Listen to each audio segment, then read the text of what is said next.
ৰঙাটাপু 1982, যাৰ বাজেট আছিল মাত্ৰ 50 লাখ টকা আৰু ফিল্মখনে প্ৰথম 3 দিনতে 38 লাখ টকা ইনকাম কৰিলে। মানে 4 নম্বৰ বা 5 নম্বৰ দিনত ফিল্মখনৰ যিমান বাজেট আছিল তিমানটো ৰিকভাৰ কৰি ল'লে। কিন্তু ফিল্মখনৰ লাইফ টাইম কালেকশ্যন কিমান কৰিলে? ইয়াৰ বিষয়ে মই বহুতো চালোঁ, চবতে খালি একেটাই ডাটা পাওঁ, প্ৰথম 3 দিনৰ নেট কালেকশ্যনটো 38 লাখ টকা। কিন্তু লাইফ টাইম কালেকশ্যন কিমান কৰিলে এইটো ডাটা মই ক'তো নাপালোঁ। যিহেতু ফিল্মখনৰ যথেষ্ট ক্ৰেজ আছিল, চব মানুহে প্ৰশংসা কৰিছিলে, ফিল্মখন বহুত মানুহে চাবলৈ গৈছিলে, সেয়ে নাই কমেও ফিল্মখনে 1-2 কোটি টকাটো ইনকাম আৰামত কৰিব। ধৰি লওঁ যদি ফিল্মখনে 1 কোটি টকা ইনকাম কৰিলে, তেন্তে ফিল্মখনৰ যিমান বাজেট আছিল তাৰ দুগুণ ইনকাম কৰিলে।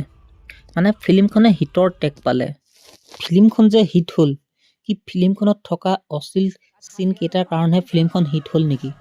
অসমীয়া ফিল্ম হিট কৰাৰ ফৰ্মুলা ডাইৰেক্টৰজনে পাই গ'ল নেকি? যে ফিল্মখন বনাওঁতে ছেক্স চিন এড কৰি দিব আৰু ফিল্ম হিট হৈ যাব। ফিল্মখনত কি অকল চিন কেইটাই আছে নেকি? নাই, বহুত আছে ফিল্মখনত। ফিল্মখনত আছে এটা জীয়া কাহিনী, এটা বাস্তৱ কাহিনী। ৰঙাটাপু নামৰ এডোখৰ ঠাইত 1982 চনত ঘটা এটা কাহিনীক লৈ পেলাই ৰচা এখন ফিল্ম। ফিল্মখনত অসমৰ প্ৰধান সমস্যা বহিৰাগত আহি আমাৰ অসমতে, আমাৰ মাটিতে আমাক খেদি পঠিয়াই ৰাতিটোৰ ভিতৰতে কেনেকৈ ঘৰ বনাই গাঁৱৰ সৃষ্টি কৰিছে, তেনেকুৱা এটা বিষয়ক লৈ বনোৱা এখন চিনেমা। ফিল্মখনৰ ৰিম্পী দাস, আইমী বৰুৱা, এলিস্মিতা মহন্ত, গুঞ্জন ভৰদ্বাজ, বিবেক বৰাকে ধৰি অসমৰ বহু কেইজন নামী দামী অভিনেতা-অভিনেত্ৰীয়ে এই ফিল্মখনত অভিনয় কৰিছে। সকলোৱে নিজৰ নিজৰ চৰিত্ৰত সোমাই গৈ চৰিত্ৰটো জীপাল কৰি তুলিছে। লগতে ফিল্মখনৰ ডাইৰেক্টৰ আদিত্যম শইকীয়াই যেনেকৈ ডাইৰেক্ট কৰিছে, সঁচাকৈ শলাগ ল'বলগীয়া। যোনটো চিন যোনটো সময়ত শ্বুট কৰিব লাগে সেইটো সময়তহে তেওঁ সেই চিনটো শ্বুট কৰিছে। এতিয়া মোক কওক যে যিখন ফিল্মত এই সকলোবিলাক আছে, লগতে ক্লাইমেক্সৰ সুন্দৰ টুইষ্ট আছে, সেইখন ফিল্মত কি অকল ছেক্স চিন কেইটা চাবলৈহে অসমৰ দৰ্শকসকল ছবিগৃহলৈ গৈছিলে নেকি?